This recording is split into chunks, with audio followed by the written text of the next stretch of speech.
শেরপুরের নালিতাবাড়ী উপজেলার সীমান্তবর্তী ইউনিয়ন নন্নি। এই ইউনিয়নের সবচেয়ে গুরুত্বপূর্ণ বনগাঁও নন্নি হাতিবাগার 2 লেনের এই সড়কটি। প্রতিদিন এই রাস্তা দিয়ে প্রায় 20,000 মানুষ চলাচল করে। গেল বছর বন্যায় সবচেয়ে ক্ষতিগ্রস্ত হয় সড়কটি। বেশিরভাগ স্থানে গভীর খাদের সৃষ্টি হয়েছে। স্থানীয়রা পায়ে হেঁটে পারাপারের জন্য বাঁশের সাঁকো করলেও সরকারিভাবে সড়কটি মেরামতে কোনো উদ্যোগ নেওয়া হয়নি।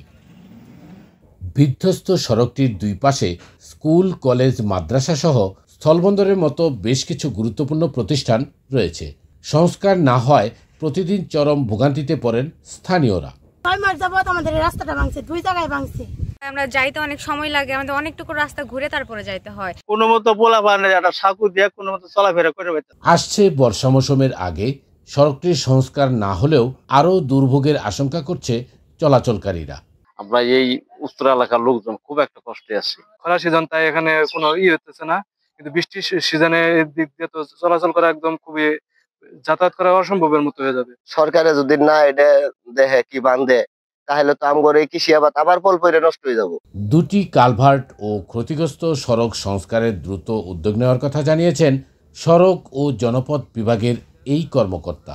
যত দ্রুত সম্ভব আমরা ঠিকাদার সিলেক্ট করে এই অংশটুকুতে কালভার্ট মেরামত করে যোগাযোগ পুনঃস্থাপন করব এবং রাস্তা যেটুকু অংশ এখনো সমস্যা আছে এটুকু আমরা মেরামত করে জনগণের চলাচলের জন্য পুরোপুরি উপযোগী করে দেব। বিপ্লব দেকেটু, বৈশাখী সংবাদ, শেরপুর।